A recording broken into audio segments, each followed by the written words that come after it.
Orb on Heroic and Normal kil'jaeden. This could be applicable to Mythic, but do not know yet currently.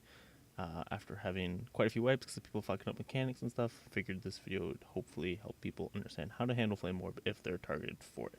So we'll be going over 5 different clips today. 3 of them were the mechanic not executed properly, resulting in either someone's death or poor positioning of the flames, while 2 of them are the mechanic executed at a satisfactory level. So to start off the fight on kil'jaeden, once you enter phase 3, the order of the mechanics happening will be your pillars will spawn first, then you will have your circle where the flame orb is going to spawn happen. Then as the flame orb is spawning, you will have your rift appear.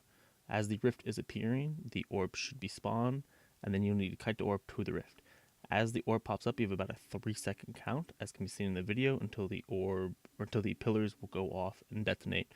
When doing that, you need to make sure you are away from the pillars so you'll not be bounced off with the flame orb, and make sure you're not going to be hit by any of the big swirlies that any of your teammates may have.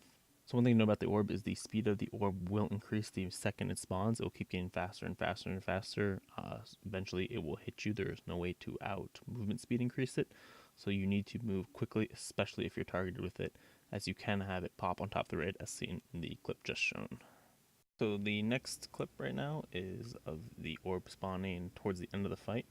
One thing to do is make sure you are staying calm and have the soak order. This one is a perfect example of a mage being able to soak this orb, as it is spawning towards the melee, and we have 2 of our pillars in the area where we need to take the flame to.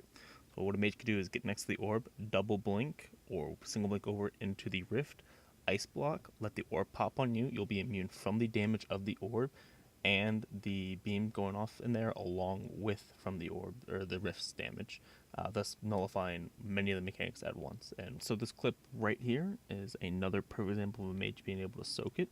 The orb will be spawning basically on top of the rift, and we will need to soak it.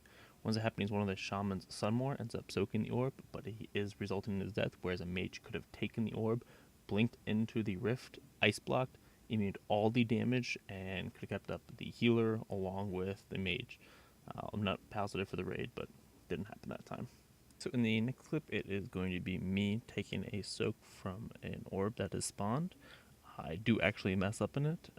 I end up overrunning and running into the beam of a pillar before the orb hits me, and thus the beam throws me off and the orb pops in the corner.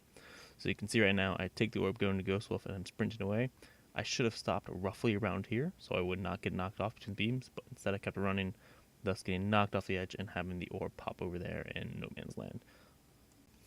So the soak right up here is done right after the entrance into phase 3.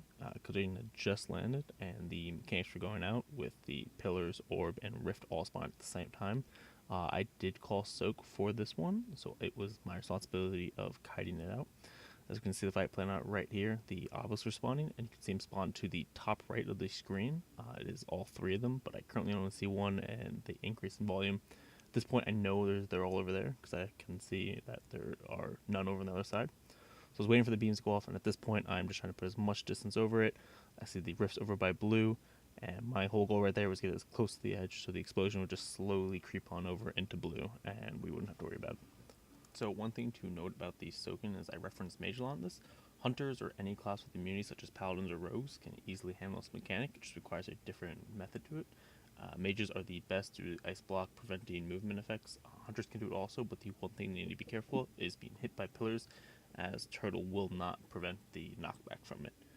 But all in all, every class can be able to do it. Me as a shaman with 0 immunities and a few movement speed increases can do it. So as long as you're a competent player, understand mechanics in the fight, how it's all going to work out, you can soak the mechanic yourself. Thank you for taking time to watch this video. Hopefully this will help you as you progress on kil'jaeden or are re-clearing it and people are struggling with the mechanic. Anyways, have a great day. Thank you for watching.